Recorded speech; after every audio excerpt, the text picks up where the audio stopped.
नमस्कार। यो समाचारमा स्वागत छ। म शशि नेपाल र म रोहन श्रेष्ठ। सुरु गरौँ अहिलेसम्मका प्रमुख समाचारबाट।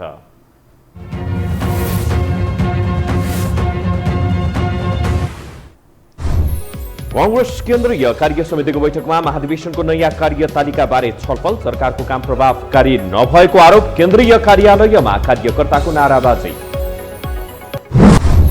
नेपाल राष्ट्र बैंकद्वारा मौद्रिक नीति सार्वजनिक। सरकारवालाको सुझावलाई ध्यान दिएको गभर्नरको दावी। आर्थिक क्षेत्रको पुनरुत्थानमा सुधार आउने अपेक्षा। प्रतिनिधि सभामा एमाले सांसदद्वारा एमसीसीको चर्को आलोचना। पूर्व प्रधानमन्त्री ओलीको स्वास्थ्यलाई लिएर भएको टिप्पणी रेकर्डबाट हटाउन सभामुखको निर्देशन। सर्वोच्चद्वारा ज्येष्ठ नागरिकलाई घर घरमा कोरोना खोपको सेवा दिन सरकारलाई आदेश। आज 3,915 जनामा संक्रमण पुष्टि, थप 27 जनाको मृत्यु। र युरोपका शीर्ष 3 लिग आजबाट सुरु। विश्वभर पुनः छायो फुटबलको माहौल। कोरोनाका कारण बन्द मैदानमा 17 महिनापछि दर्शकको साथ।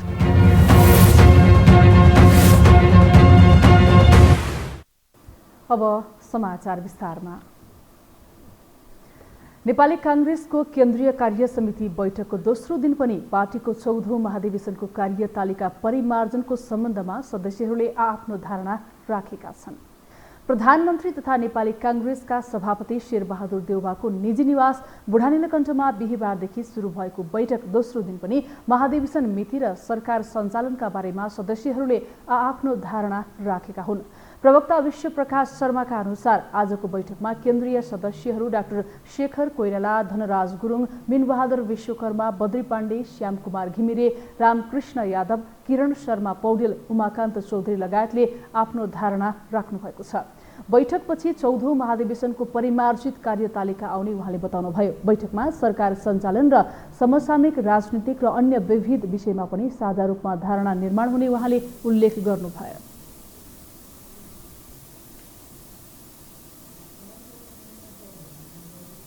अहिलेको सरकारको सन्दर्भका केही धारणाहरूदेखि लिएर समसामयिक राष्ट्रिय राजनीति र अन्य विविध विषयहरूमा पनि हामी पुग्नेछौँ।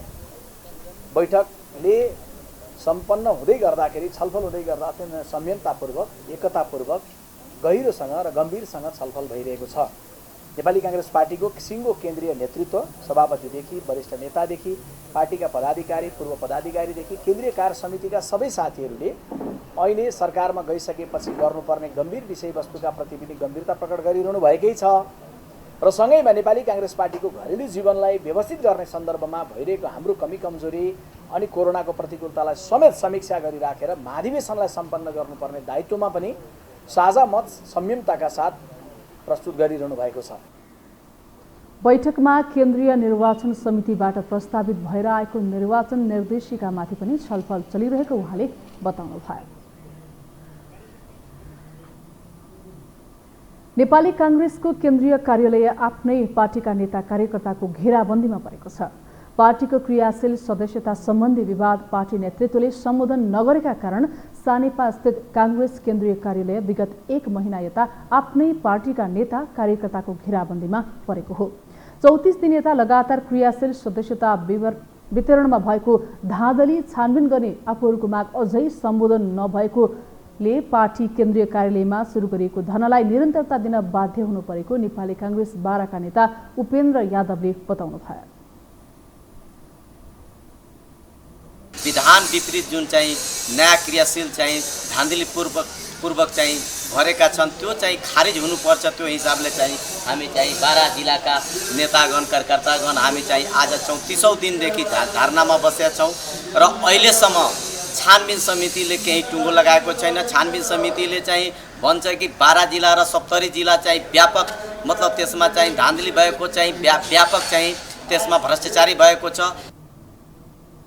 उता 30 दिन यता पार्टी केन्द्रीय कार्यालयमा धरना दिँदै आएका रौतहट क्षेत्र नम्बर 1 का नेता कार्यकर्ताहरूले पार्टीको विधि र विधान विपरीत क्रियाशील सदस्यता वितरण गर्ने काम गरिएकाले त्यसको विरुद्धमा आफूहरू पार्टी केन्द्रीय कार्यालयमा धरना दिने कामलाई जारी राख्न बाध्य हुनु परेको बताएका छन्।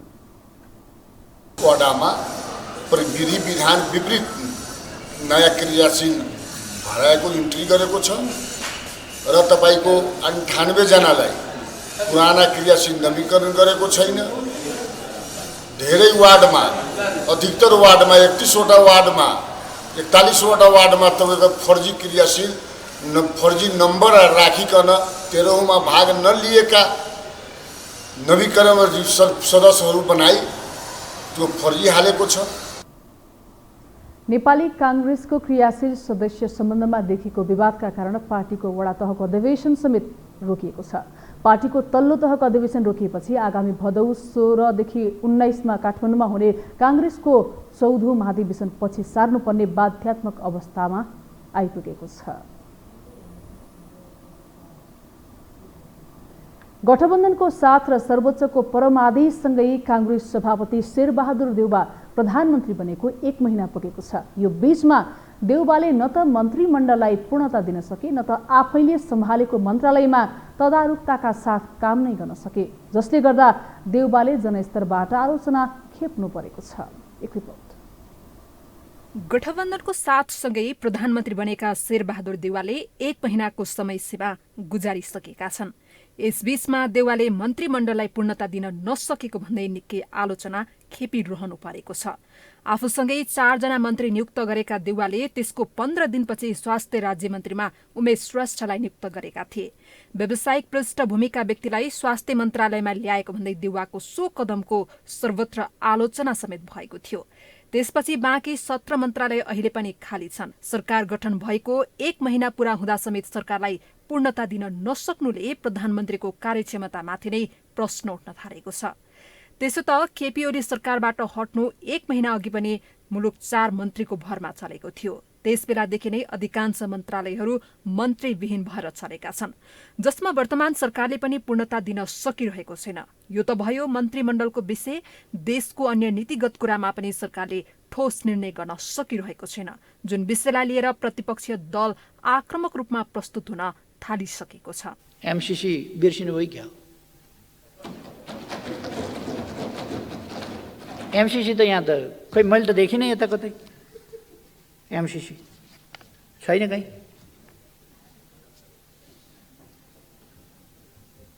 अनि केपी ओलीले कतै एमसीसी पास गर्नुपर्छ भनेको क्लिप खोजेर वातावरण बनाउन खोज्नुहुन्छ।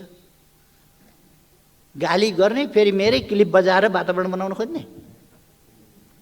तपाईँहरूको कार्यक्रम संयुक्त सरकारको साझा न्यूनतम कार्यक्रममा एमसीसी के गर्नुहुन्छ भन्नु परेन? चुपचाप लागेर नेपाली जनताले जान्न चाहेको छ। सम्माननीय प्रधानमन्त्रीज्यू, के गर्नुहुन्छ एमसीसी तपाईँ? लिम्पियाधुरा, लिपुलेक र कालापानी भारतसँग वार्ता गरेर फिर्ता ल्याउँछु भन्न किन सक्नु भएन तपाईँले? लिम्पियाधुरा, लिपुलेक र कालापानी भनेको समस्या हो भनेर समस्यामा राख्नुहोस्। त्यसो त कोरोनाले थलिएको अर्थतन्त्रलाई माथि उठाउन देउवा सामु चुनौतीका चाङ नै चाङ छन्। देशमा गठबन्धनको सरकार आएसँगै केही आशावादी र उत्साही देखिएका नागरिकले भने नयाँ सरकारबाट केही राहतको महसुस गर्न पाएका छैनन्। हुन त अघिल्लो ओली नेतृत्वको सरकारले संविधानको धज्जी उडायो, काम केही गरेन भन्दै प्रतिपक्षमा रहेको कांग्रेसले प्रश्न उठाइरह्यो। तर अहिले कांग्रेसकै सरकार सत्तामा रहे पनि देउवाको ध्यान पार्टी महाधिवेशनमा केन्द्रित हुँदा सरकारले अपेक्षा अनुसार गति लिन नसकेको भन्दै आलोचना भइरहेको छ। यद्यपि आक्रामक रूपमा प्रस्तुत भएको प्रतिपक्ष र जनस्तरबाट उठेका प्रश्नको जवाफ भने सरकारले दिनुपर्ने सत्ता पक्षका नेताले बताउन थालेका छन्। श्रावण 26 गते निवर्तमान प्रधानमन्त्रीजीले प्रमुख प्रतिपक्षी दलको नेताको हैसियतमा पहिलो पटक संसदमा उभिएर बोल्नुभयो। प्रधानमन्त्री ओलीको कट्टर आलोचक रहेको मेरो एकजना मित्रले भन्नुभयो, यो भूमिका भने उहाँलाई ठ्याक्कै सुहाउँदो रहेछ। अनि मैले उहाँलाई भने यस्तै सुहाउने भएको हुनाले गर्दा अब 18 महिना उहाँलाई यही भूमिकामा राख्ने, त्यसपछि फेरि आउनुभयो भने पनि फेरि त्यही भूमिकामा राख्ने हामीले यो निर्णय गरेका छौँ भनेर मैले उहाँलाई सुनाएँ। म एउटा अनुरोध गर्न चाहन्छु, मान्यजी आइराख्नुपर्छ, बोलिराख्नुपर्छ, विचार राखिराख्नुपर्छ, बहस गरिराख्नुपर्छ, प्रश्न उठाइराख्नुपर्छ। यसले संसदलाई जीवन्त बनाउँछ। सरकारले पूर्णता नपाउँदा संघीय संसद समेत बिजनेसविहीन बनेको छ। यसअघि ओली नेतृत्वको सरकारले संसदलाई बिजनेस नदिएको भन्दै आलोचना गर्ने नेताहरू अहिले सत्तामा छन्। त्यसो त सरकार सञ्चालनमा सहयोग गर्न बनेको कार्यदलले सरकारको न्यूनतम साझा कार्यक्रम पनि सार्वजनिक गरिसकेको छ। तर सो कार्यक्रम अनुसार सरकार सञ्चालन हुन नसक्दा सरकारको दिशा स्पष्ट हुन सकेको छैन। यस्तै प्रधानमन्त्री देउवाले आफ्नो प्रमुख प्राथमिकता नागरिकलाई खोप उपलब्ध गराउनु बताए पनि खोप केन्द्र व्यवस्थित हुन नसक्दा खोप लगाउन गएकाहरूबाटै समुदाय स्तरमा कोरोना संक्रमण फैलिन सक्ने जोखिम समेत बढेको छ। त्यस्तै ओली नेतृत्वको सरकारले गठन गरेको सुकुम्बासी आयोग खारेज गरेर राम्रो नगरेको भन्दै सरकारको आलोचना भइरहेको छ। यता गठबन्धनको सरकार भएकाले देशी विदेशी समस्या र जनतासँग जोडिएका विषयहरू सम्बोधन हुन समय लाग्ने कतिपय नेताको बुझाइरहेको छ। सम्झौताको प्रक्रियाबाट गुज्रिँदाखेरि चाहिँ जनताले तत्कालै गरेका आशा अपेक्षाहरू फुलफिल नहुन सक्छ हैन। किसानहरूले चाहिँ तपाईको के अरे कृषिसँग जोडिएका चाहिँ तपाईको आफ्ना किसानहरूको हक र अधिकारसँग जोडिएका मुद्दाहरू छन्, सम्बोधन हुन सकेका छैन। श्रमलाई केन्द्रबिन्दु बनाएर लानुपर्ने आवश्यकता छ, उत्पादनलाई केन्द्रबिन्दु बनाएर लानुपर्ने आवश्यकता छ, राष्ट्रिय औद्योगिक पुँजीलाई केन्द्रबिन्दु बनाएर लानुपर्ने आवश्यकता चाहिँ छ। यी थुप्रै चिजहरू सम्बोधन गर्न बाँकी छ। तर अहिलेको चाहिँ राष्ट्रिय अन्तर्राष्ट्रिय परिस्थितिले गर्दाखेरि यो कोर्समा चाहिँ अहिले तुरुन्तै चाहिँ जान सक्ने अवस्था छैन। त्यस कारणले गर्दाखेरि जनताले आशा अपेक्षा गरे जस्तो अहिले दलहरूबाट नहुन सक्छ। त्यसो त सरकारका 100 दिनभित्रमा कुनै आलोचना गर्ने गरिन्न। तर यही 100 दिनको पहिलो फेजमा सरकार उदासीन देखिएकाले प्रतिपक्ष मात्रै नभई सर्वसाधारण पनि सरकारको आलोचनामा उत्रिएका छन्। यो टेलिभिजनका लागि मेनुका श्रेष्ठको रिपोर्ट। अब बाँकी समाचार। नेपाल राष्ट्र ब्याङ्कले आर्थिक वर्ष 2078-79 को मौद्रिक नीति सार्वजनिक गरेको छ। राष्ट्र ब्याङ्कका गभर्नर महाप्रसाद अधिकारीले सरकारको न्यूनतम साझा कार्यक्रम नीति तथा कार्यक्रम, देशको वर्तमान आर्थिक अवस्थाको जानकारी 2078 तथा राष्ट्र ब्याङ्कको तेस्रो रणनीतिक योजनालाई आधार बनाएर नीति तथा कार्यक्रम सार्वजनिक गरिएको जानकारी दिनुभयो। सरकारवालाबाट प्राप्त सुझावलाई पनि ध्यान दिएको उहाँले बताउनुभयो। अधिकारीले आगामी आर्थिक वर्षमा कोरोना महामारीका बीच पनि आर्थिक क्षेत्रको पुनरुत्थानमा सुधार आउने अपेक्षा गर्नुभयो। कोभिड-19ले अर्थतन्त्रमा परेको असर न्यूनीकरण गर्दै आर्थिक पुनरुत्थानलाई सघाउने उद्देश्यका साथ व्यवस्था गरिएको पुनर्कर्जा, सहुलियत कर्जा लगायत मौद्रिक एवं नियामकीय सहजीकरणले गर्दा कर्जा प्रवाह उल्लेख्य रूपमा बढेको छ। कर्जाको ब्याज दर एकल अङ्कमा रहेको कारण महामारीको समयमा पनि व्यवसाय सञ्चालन लागत घटेको अवस्था छ। सार्वजनिक नीतिमा सबै स्थानीय तहमा कृषि, लघु तथा घरेलु उद्योग स्थापना भएकाहरूलाई पनि सहज बनाउन कर्जाका लागि देशको व्यवस्था गर्ने विषय पनि उल्लेख छ।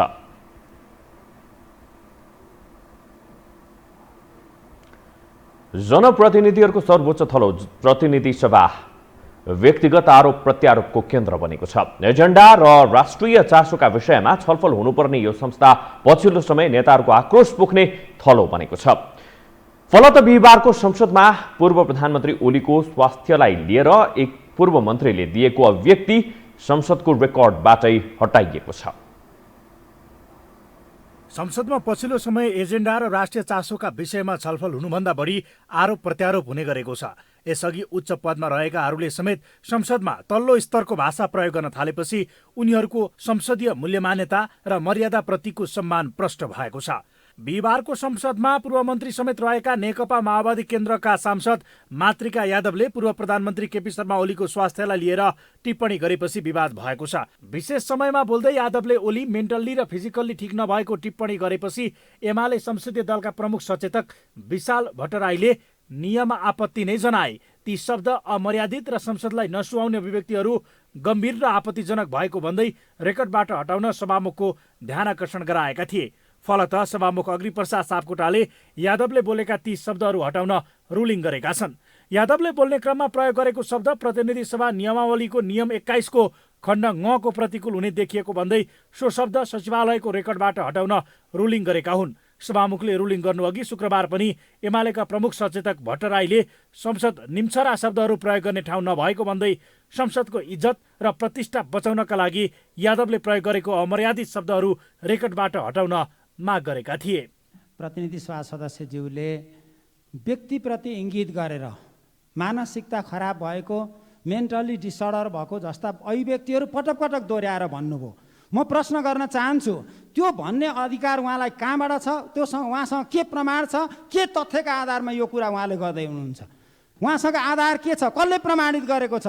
त्यसकारण यो मर्यादित ठाउँमा, यो एउटा सम्मानित ठाउँमा, जनताको सार्वभौम सत्ताको प्रयोग हुने यो महत्त्वपूर्ण निकायमा यस खालका अमर्यादित खालका र संसदलाई नसुहाउने अभिव्यक्तिहरू हाम्रो लागि गम्भीर आपत्तिजनक छन् र यो रेकर्डबाट हटाइयोस्, अन्यथा नेकपा एमाले यो कुरालाई कुनै हालतमा पनि सहँदैन भन्ने कुरा म सभामुख मार्फत जानकारी गराउन चाहन्छु। धन्यवाद। संसदमा यो खाले तुच्छ शब्द प्रयोग भएको तथा आरोप प्रत्यारोप भएको भने यो पहिलो पटक होइन। प्रदेश सभामा समेत यस्ता घटनाहरू दोहोरिएका छन्। बागमती प्रदेशका सांसद नरोत्तम वैद्यको गोड्से बन्ने अभिव्यक्ति तथा सुदूरपश्चिम प्रदेशका मन्त्री तथा सांसद झटपटबहादुर बोहराले लिम्पिया धुरा कालापानीका विषयमा दिएको अभिव्यक्ति संसदको रेकर्डबाट हटाइनु यसैको उदाहरण हो। केही दिन अघि मात्रै पनि संघीय संसदमा पूर्व प्रधानमन्त्री ओलीले दिएको अभिव्यक्तिप्रति केही सांसदहरूले प्रश्न उठाएका थिए।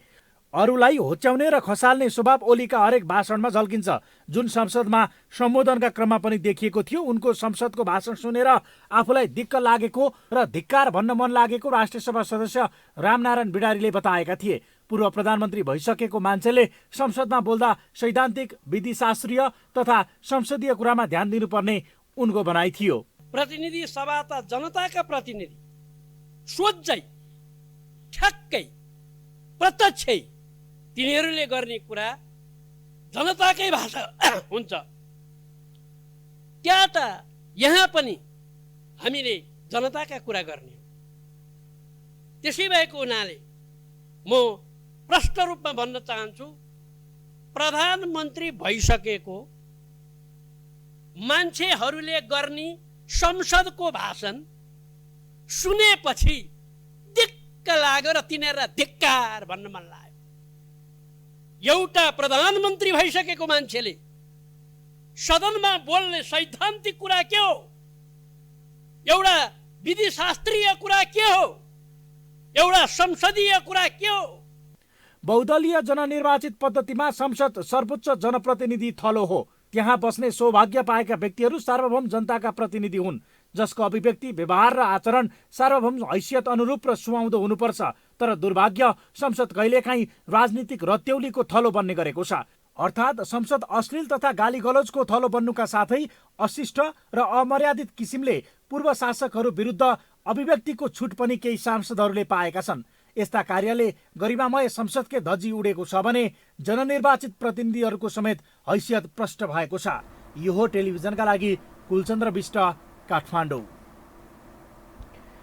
प्रतिनिधि सभाको शून्य समयमा बोल्दै सांसदहरूले विभिन्न विषयमा सरकारको ध्यान आकर्षण गराएका छन्। एमसीसी सम्झौतादेखि दार्चुला तुइन प्रकरण र विकास निर्माणमा भएका ठेलासुस्तीका विषय सदनमा उठेका थिए। कोरोना संक्रमणलाई मध्यनजर गर्दै बन्द गरिएका भारतसँगको सीमा खोल्न पनि सांसदहरूले सरकारको ध्यान आकर्षण गराएका थिए। प्रतिनिधि सभाको शून्य समयमा बोल्दै सांसद दिलेन्द्र प्रसाद बडुले दार्चुला तुइन प्रकरणको सत्य तथ्य शीघ्र सार्वजनिक गर्न माग गरे। उनले दार्चुला तिङ्कर सडकलाई यथाशीघ्र सम्पन्न गर्नका निम्ति राष्ट्रिय प्राथमिकता र उच्च राष्ट्रिय महत्वका साथ महाकाली कोरिडोरबाट छुट्याएर दार्चुला तिङ्कर खण्डलाई पर्याप्त बजेट र छुट्टै आयोजना कार्यान्वयन गर्नका लागि सरकारसँग माग गरे। शिलान्यास गरेर अलपत्र पारिएका 4वटै झोलुङ्गे पुलहरूको तत्काल निर्माण सुरु गर्न तथा लापरवाही गर्ने ठेकेदारलाई कानुनी कारवाही गर्न र अन्तमा सभामुख महोदय, भविष्यमा त्यस क्षेत्रका जनताले यसरी अवैधानिक र असुरक्षित ट्रेन तर्नुपर्ने बाध्यात्मक अवस्थाको अन्त्य गर्नका लागि र जनताको जीवधनको रक्षाका साथै राष्ट्रिय स्वाभिमानको रक्षाका लागि समेत निकै मन्द गतिमा निर्माणाधीन भइरहेको दार्चुला तिङ्कर सडकलाई यथाशीघ्र सम्पन्न गर्नका निमित्त राष्ट्रिय प्राथमिकता र उच्च राष्ट्रिय महत्त्वका साथ महाकाली कोरिडोरबाट छुट्याएर दार्चुला तिङ्कर खण्डलाई पर्याप्त बजेट र छुट्टै आयोजनाका कार्यान्वयन गर्नका निमित्त म नेपाल सरकारको पुनः अत्यन्त गम्भीर ध्यानाकर्षण गराउन चाहन्छु। सांसद धर्मशिला चापागाईले पूर्व प्रधानमन्त्री ओलीले जनयुद्धका घाइतेलाई उपचार गर्न आफ्नो पार्टी कार्यालयमा बोलाएको प्रति टिप्पणी गर्दै ओलीसँगै जेल बसेका दुर्गा अधिकारी र मानबहादुर तामाङको अवस्थाबारे ओलीलाई प्रश्न गर्नुभयो। केही दिन अगाडि पूर्व प्रधानमन्त्री केपी शर्मा ओलीले सदनमा बोल्ने क्रममा जनयुद्धका क्रममा घाइते भएकाहरूलाई यदि उपचार पाउनु भएन भने मेरो पार्टी कार्यालयमा आउनु भन्नुभयो। मलाई एउटा के याद छ भने उहाँसँगै जेल नेल बसेका साना दुर्गा अधिकारी, मानकुमार तामाङहरू कहाँ छन् सायद उहाँलाई थाहा छ, म उहाँलाई सोध्न चाहन्छु। त्यसै गरी धर्मप्रसाद घिमिरे जो संविधान सभा सदस्य पनि हुनुहुन्थ्यो, उहाँ गम्भीर बिरामी हुनुभयो। प्रधानमन्त्री समक्ष उहाँको परिवारले अनुरोध गरेकै आर्थिक सहायताका लागि त्यो हात लाग्न सकेन। त्यही रोगका कारणले उपचारमा अभाव हुँदा उहाँको निधन हुन पुग्यो। त्योभन्दा गम्भीर स्थिति डिगेन राजवंशीले बल्खु पार्टी कार्यालयमा आत्महत्या गर्नुपर्नुको कारण के थियो? म यो जान्न चाहन्छु, एकचोटि सबैलाई स्मरण गराउन चाहन्छु के थियो। सांसद निरुदेवी पालले एमसीसी मान्य नहुने बताइन्। उनले विकासका नाममा बाह्य शक्तिको हस्तक्षेप कुनै हालतमा सह्य नहुने बताइन्। एमसीसीले तयार पारेको प्रस्तावनामा उल्लेखित अवधारणामा नेपाल सरकारले छलफल गर्न, व्यवस्था बुझ्न र स्पष्टीकरण सोध्न समेत नपाउने उल्लेख भएको उनको दावी थियो। यदि एमसीसी सदनबाट पारित भएको खण्डमा नेपाल सरकारले यसबारे कुनै जानकारी लिन चाहेमा एमसीसीबाट अनुमति लिनुपर्नेछ। आधार नै एमसीसी खारेज गर्न पर्याप्त रहेको उनको भनाइ थियो। एमसीसी जस्तो राष्ट्रघाती सम्झौताको लागि राष्ट्रिय सहमति गर्नुपर्ने आवश्यकता किन आइलाग्यो सभामुख महोदय?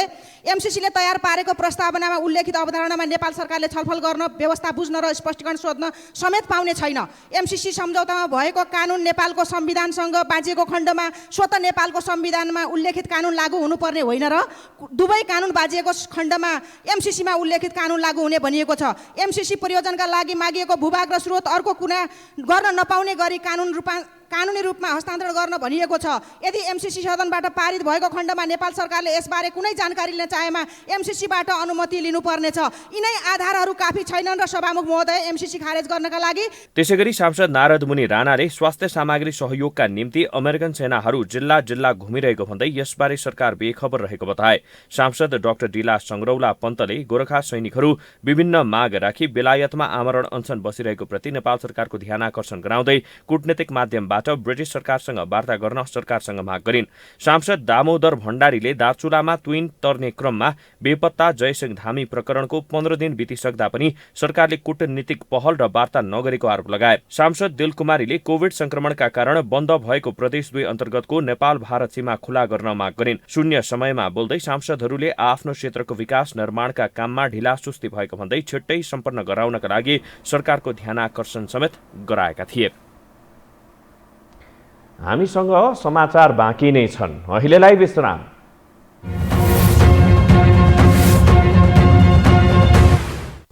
विश्रामपछि स्वागत छ अब बाँकी समाचार। लुम्बिनी प्रदेशका मुख्यमन्त्री कुलप्रसाद केसीले अघिल्लो सरकारले ल्याएको नीति तथा कार्यक्रमलाई संशोधन गरेर नयाँ ल्याउने बताउनु भएको छ। मुख्यमन्त्रीको पदभार ग्रहण गरेपछि सञ्चारकर्मीहरूसँग कुरा गर्दै उहाँले नयाँ सरकार आएपछि अघिल्लो सरकारको बजेट र नीति तथा कार्यक्रम संशोधन स्वाभाविक हुने बताउनुभयो। केन्द्रमा केपी ओलीले जस्तै प्रदेशमा शङ्कर पोखरेलले पनि संसदबाट भागेर अध्यादेशबाट शासन गर्ने अलोकतान्त्रिक काम गरेकाले लोकतन्त्र र संसदीय पद्धतिलाई सही ट्र्याकमा ल्याउन पनि प्रदेश सभाबाट नयाँ बजेट ल्याइने केसीले बताउनुभयो। सरकारले तत्कालै नियमित अधिवेशन बोलाएर विश्वासको मत दिने मुख्यमन्त्री केसीले बताउनुभयो।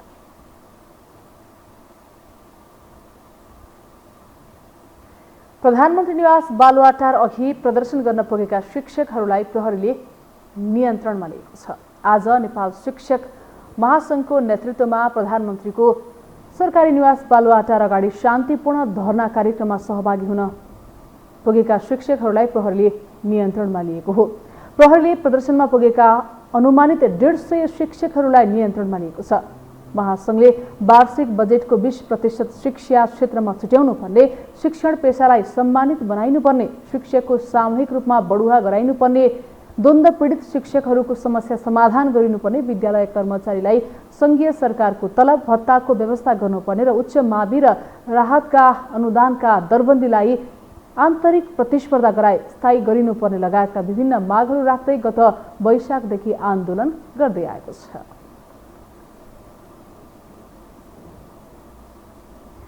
संसदीय समितिले मानव बेचबिखन जोखिम न्यूनीकरणमा जोड दिन सरकारलाई सचेत गराएको छ। न्यूनीकरणका लागि आर्थिक सशक्तिकरण, शिक्षामा सबैको पहुँच र जनचेतनामूलक कार्यक्रममा जोड दिन सरकारलाई निर्देशन दिएको हो। एक रिपोर्ट।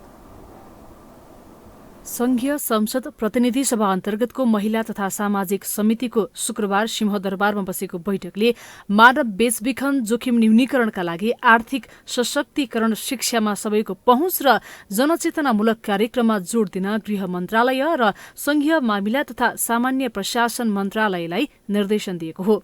जोखिम क्षेत्रमा केन्द्रित भएर मानव बेचबिखन जोखिम न्यूनीकरणका लागि काम गर्न सम्बन्धित मन्त्रालयलाई निर्देशन दिएको हो। मानव बेचबिखन तथा ओसार पसारको रोकथाम गर्न तथा त्यस्ता घटना पत्ता लगाउन, सीमा नियन्त्रणलाई सुदृढीकरण गर्न, सीमा क्षेत्रमा पीडित र अपराधीको पहिचानलाई सरलीकरण गर्न, खुला सीमाको नियमनलाई व्यवस्थित गर्न तथा आवत जावत गर्ने व्यक्तिको व्यक्तिगत विवरण सहितको तथ्याङ्क व्यवस्थित रूपमा राख्न समितिको यो बैठक नेपाल सरकार गृह मन्त्रालय, संघीय मामिला तथा सामान्य प्रशासन मन्त्रालयलाई निर्देशन गर्दछ। बैठकले हराएका व्यक्तिहरूको खोजीका लागि दिएको उजुरी सबै प्रहरी कार्यालयमा सर्कुलर हुने गरी आवश्यक व्यवस्था मिलाउन पनि सरकारलाई निर्देश गरेको छ। गृह मन्त्रालय र महिला बालबालिका तथा ज्येष्ठ नागरिक मन्त्रालयको सहकार्यमा ती कामलाई व्यवस्थित बनाएर पीडितले तत्काल न्याय पाउने व्यवस्था मिलाउन सरकारलाई सचेत गराइएको समितिले जनाएको छ। हराएका वा बेपत्ता भएका व्यक्तिहरूको अभिलेख चुस्त बनाउन पनि समितिले सरकारलाई निर्देशन दिएको हो। बैठकमा समितिका सदस्यहरूले 3वटै तहका सरकारले बलियो सहकार्य गरेर मानव बेचबिखन नियन्त्रण तथा हराएका व्यक्तिहरूको खोजी कार्यलाई प्रभावकारी बनाउन सरकारको ध्यानाकर्षण गराएका थिए। समितिकी सदस्य अमृता थापाले जनचेतनामूलक कार्यक्रम सञ्चालन गरी मानव बेचबिखन लगायतका समस्या तत्काल समाधान गर्न सरकारसँग माग गरिन्। उनले भएका कानूनहरूको प्रभावकारी कार्यान्वयन गरेर मानव बेचबिखन तथा बेपत्ता नागरिकहरूको खोजी कार्यमा सरकार जिम्मेवार हुन नसकेको भन्दै आक्रोश समेत व्यक्त गरिन्। जनतालाई नै किन तिमीले गर भनेर हामीले चाहिँ भन्ने, त्यसलाई चाहिँ हामीले नै फलो गरेर अनि राज्य जिम्मेवारी भयो नि त। हो, राज्यलाई मैले दर्ता गरेका थिएँ, मैले नभने पनि राज्यले फेरि खोज तलास गर्यो भन्ने कुरालाई किन हामी गर्न सक्दैनौँ? एउटा त्यो लाग्यो। अरू यो कति आधिकारिक हो भन्ने यो यस्तो बेलामा भन्ने कुरा त एउटा विषय होला। त्यहाँदेखि सबै कुराको तत्परता, राज्यको तत्परताको कुरासँग नै बढी कुरा हुन्छ जस्तो लाग्छ र त्यसलाई समन्वय अलि बढी, अहिले 3 तहको जो राज्य संरचना हाम्रो बनेको छ त्यसलाई अलिकति समन्वयकारी, त्यसलाई होराइजेन्टल पनि, त्यसलाई भर्टिकल पनि बढी समन्वयमा चाहिँ हामीले जोड दियौँ भने सूचना आउने कुरादेखि लिएर समाधान गर्ने कुरा सबै समन्वयमा भर परेको छ। हाम्रो संरचना नभएको होइन। यो अहिले हाम्रो एकदम यो 3 तह भइसकेपछि समन्वयको समस्या अलिक बढी खड्केर आएको कुरालाई म अलिक बढी जोड दिन चाहन्छु। समितिकी अर्की सदस्य लक्ष्मी परियाले बालिकाहरू बलात्कार हुने, हत्या हुने लगायतका समस्या बढेर गएको भन्दै त्यसको नियन्त्रणका लागि सरकारलाई गम्भीर बन्न सचेत गराइन्। उनले हिंसा, हत्या, बलात्कार लगायतका जघन्य अपराधको घटना नियन्त्रणका लागि मातहतका निकायलाई जिम्मेवार बनाउन पनि सरकारको ध्यानाकर्षण गराइन्। बालबालिका, महिला, अपाङ्ग, ज्येष्ठ नागरिकहरूसँग चाहिँ सम्बन्धित भएको त्यो मन्त्रालय अब हाम्रो युनिट्स मात्रै हो भन्दा पनि अब हामी साँच्चै नै ठुलो अधिकार लिएर चाहिँ हामी आउनुपर्ने रहेछ भनेर चाहिँ त्यो मजबुत हामीले लिनुपर्ने अवस्था हामीले देखेका छौँ। हामीले के सहयोग गर्नुपर्छ, हामी माननीय सभापतिले जहिले पनि उहाँले कुरा गरिराख्नु भएको छ। वास्तवमा यसलाई चाहिँ हेर्ने र यसमा चाहिँ कार्यान्वयन गर्ने अथवा काम गर्ने चाहिँ परिधि बढाउनु पर्ने परिस्थिति हामीले देखेका छौँ। त्यसैले यसलाई हामीले एउटा समन्वयकारी भूमिका त यहाँको छँदैछ। त्यसमा पनि हामी एक ठाउँमा बसौँ र यसलाई बलियो बनाउने आधारहरू हामीले खोजौँ र त्यो आधार जोडौँ भन्ने मेरो आग्रह हो। बैठकमा गृह सचिव टेक नारायण पाण्डेले किशोरीमाथि हुने बलात्कार, हत्या, हिंसा लगायतका जघन्य अपराधका घटना न्यूनीकरणका लागि विद्यालय तहबाटै जनचेतनामूलक कार्यक्रम सञ्चालन गर्न लागेको समितिलाई जानकारी गराएका थिए। उनले सामाजिक अपराधका घटनाबारे बेलैमा जानकारी लिएर अनुसन्धानमा सहयोग गर्न पनि आम नागरिकलाई आह्वान समेत गरे। समयमा सूचना कसैले नभनी त पुलिसले पनि थाहा पाउन्न, कम्युनिटीले त इन्फर्म गर्नु पर्यो। त्यसपछिको उद्धार, समयमा उद्धार गर्ने काम पुलिस प्रशासनले गर्छ। त्यसपछि पुनर्स्थापनाको पाटमा महिला बालबालिका समाज कल्याण मन्त्रालय, त्यसपछि गैर सरकारी सङ्घ संस्थाहरू होलान्, उपयुक्त पुनर्स्थापनाको काम गर्नुपर्ने छ। त्यसपछि त्यो अवैध रूपमा ओसार पसार गर्ने अथवा बेपत्ता बनाउने त्यस्तो गैर कानुनी गतिविधिमा संलग्नहरूलाई कारबाही गर्नको लागि गृह प्रशासन छँदैछ। बैठकमा सरकारले 3वटै तहको सरकारसँग समन्वय गरेर सामाजिक अपराधका घटना न्यूनीकरण गर्ने कामलाई तीव्रता दिने गृह मन्त्रालय निकायले प्रतिबद्धता जनाएको छ। अब बाँकी समाचार। पछिल्लो 24 घण्टामा नेपालमा थप 3,915 जनामा कोरोना संक्रमण पुष्टि भएको छ। स्वास्थ्य तथा जनसङ्ख्या मन्त्रालयका PCR विधिबाट 2,763 र एन्टिजेन विधिबाट 1,152 जनामा संक्रमण पुष्टि भएको हो। यस्तै आज थप 2,118 जनामा संक्रमण मुक्त पनि भएका छन्। त्यस्तै संक्रमणबाट थप 27 जनाको मृत्यु भएको छ। यो सँगै नेपालमा कोरोनाबाट ज्यान गुमाउनेको संख्या कुल 10,239 पुगेको छ।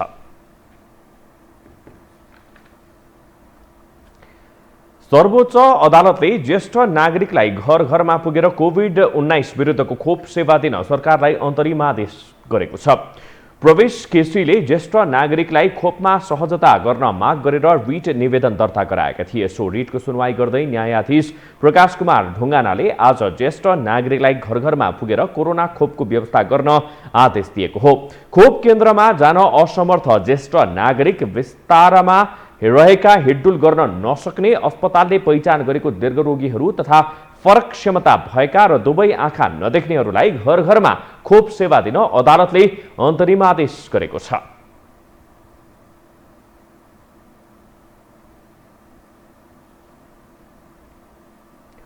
अब पालो अर्थ समाचारको।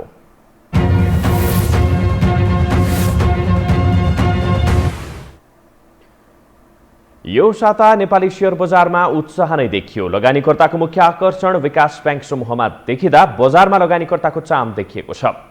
हप्तामा 5 दिन खुलेको बजारमा नेप्से सूचक 5 दिन नै बढेको छ। यो साता नेपाली शेयर बजारमा उत्साह नै देखियो। लगानीकर्ताको मुख्य आकर्षण विकास बैंकमा देखिँदा बजारमा लगानीकर्ताको चाम देखिएको हो। हप्तामा 5 दिन खुलेको बजारमा नेप्से सूचक 5 दिन बढेको छ।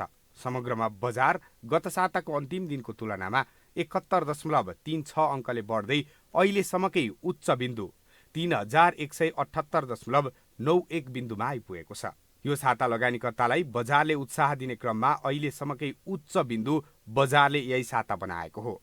साताको पहिलो दिन 0.66 अङ्कले बढेको बजारमा दोस्रो दिन सोमबार 1.47 अङ्कले सुधार देखियो।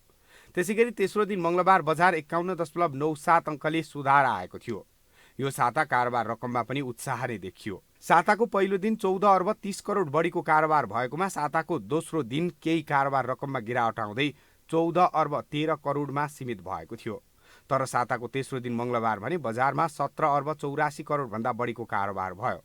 त्यस्तै बुधबार पनि कारोबार रकममा उत्साह नै देखियो। बुधबार 15 अर्ब 45 करोडको कारोबार भएकोमा साताको अन्तिम दिन कारोबार रकममा सुधार आउँदै 17 अर्ब 51 करोड माथिको कारोबार भयो। साताभरको कारोबार हिसाब गर्दा कुल 79 अर्ब 26 करोड 60 लाख भन्दा बढीको कारोबार यो साता भएको छ। असार महिनाभर निकै सुस्त बनेको नेपाली शेयर बजार साउन लागेपछि अघि बढ्न थालेको हो। बजार अघि बढिरहँदा बीचबीचमा साना ठूला करेक्सनहरू पनि आइरहेको छ।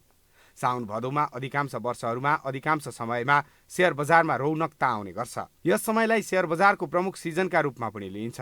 साउन मसान्तसम्म सबै सूचीकृत कम्पनीहरूको वित्तीय विवरण सार्वजनिक भइसक्नेछ। त्यसपछि लाभांश घोषणा हुन थाल्छ अनि साधारण सभाको माहौल सुरु हुन्छ। कतिपय कम्पनीले दशैं अघि नै साधारण सभा गरेर लगानीकर्ताको खातामा लाभांश जम्मा गरिदिने गर्छन्। यसर्थ अहिले शेयर धनी हुनेले निकै छोटो समयमा लाभांश हात पार्न सक्ने भएकाले पनि यति बेला बजारमा बढी क्रेज देखिएको छ। हामीसँग अन्तर्राष्ट्रिय र खेल समाचार बाँकी नै छन्। अहिलेलाई विश्राम।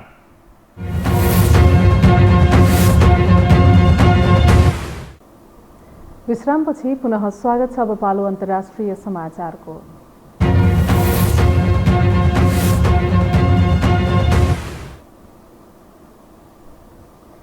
लगातारको वर्षापछि आएको बाढीमा परि टर्कीमा 27 जनाको मृत्यु भएको छ।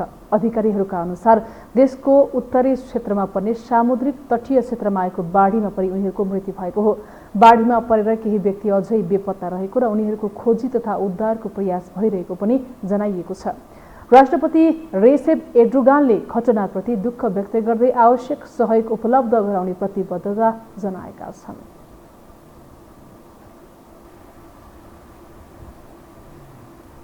अब खेलकुद समाचार।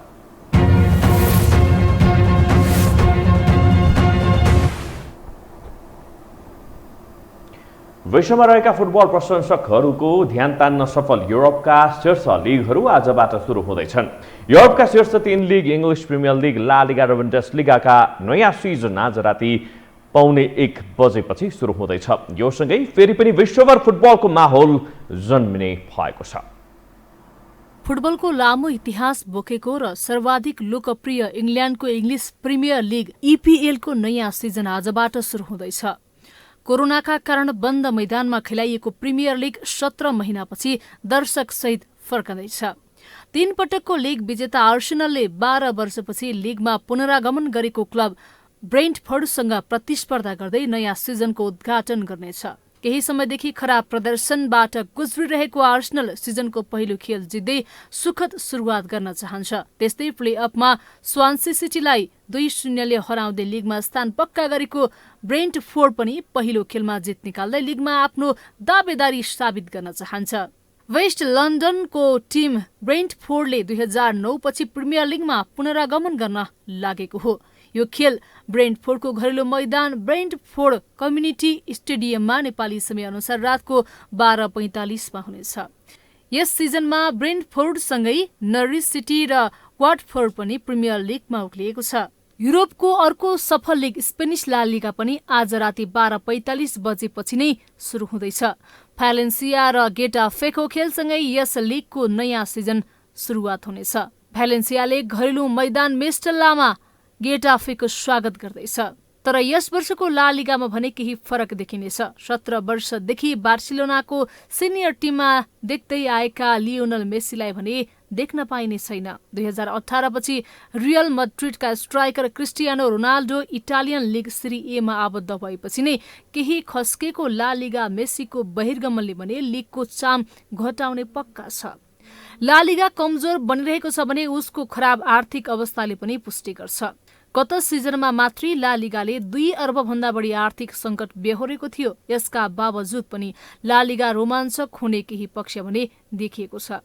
बार्सिलोनाका प्रमुख प्रतिस्पर्धी क्लब रियल मड्रिडले पनि आफ्ना कप्तान सर्जियो रामोस र अनुभवी डिफेन्डर राफाल भरानलाई बेचिसकेको छ। त्यस्तै प्रशिक्षक जिनेदिन जिदानले पनि क्लब छाडिसकेका छन्। युवा प्रतिभालाई बढी अवसर दिने लिग जर्मन बुन्डेस लिग पनि आजबाट नै सुरु हुँदैछ। बुन्डेस लिगको नयाँ सिजनको पहिलो खेलमा 9 वर्षदेखि लगातार लिग जित्दै आइरहेको क्लब बायर्न म्युनिखले मोन्चेङ ग्लाडबेचको सामना गर्नेछ। यो खेल नेपाली समयअनुसार राति 12:15 मा मोन्चेङको घरेलु मैदान बोरोसिया पार्कमा सुरु हुनेछ। फ्रान्सको लिग 1 अगस्त 7 देखि नै सुरु भइसकेको छ भने इटालीको लिग सिरी ए आगामी अगस्त 21 देखि सुरु हुनेछ। यो हो टेलिभिजनका लागि निरज कोइरालाको रिपोर्ट। यो सँगै हामी समाचारको अन्त्यमा आइपुगेका छौँ। जाँदा जाँदै प्रमुख समाचार पुनः एकपटक।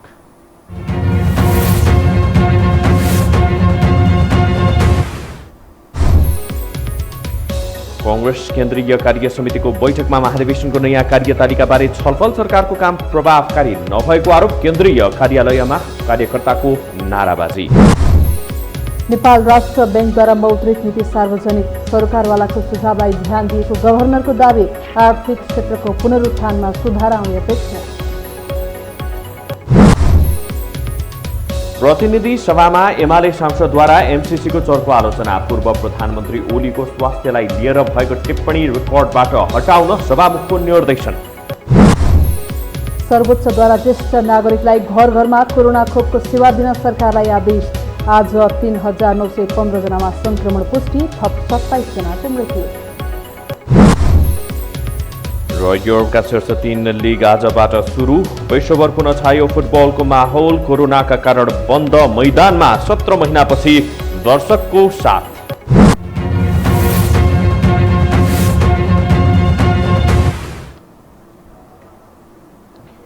हवस् त यो समाचार सकियो। समाचार बुलेटिनका साथै यो हो टेलिभिजनका सम्पूर्ण कार्यक्रम यो हो टेलिभिजन.com, यो हो खबर.com, युट्युब र फेसबुकमा पनि पढ्न र हेर्न सक्नुहुनेछ। मोबाइलमा यो हो टिभी एप डाउनलोड गरी हामीलाई प्रत्यक्ष हेर्न सक्नुहुनेछ। तथ्यसहितको निष्पक्ष समाचारका लागि हेर्दै रहनुहोला यो हो टेलिभिजन। नमस्कार।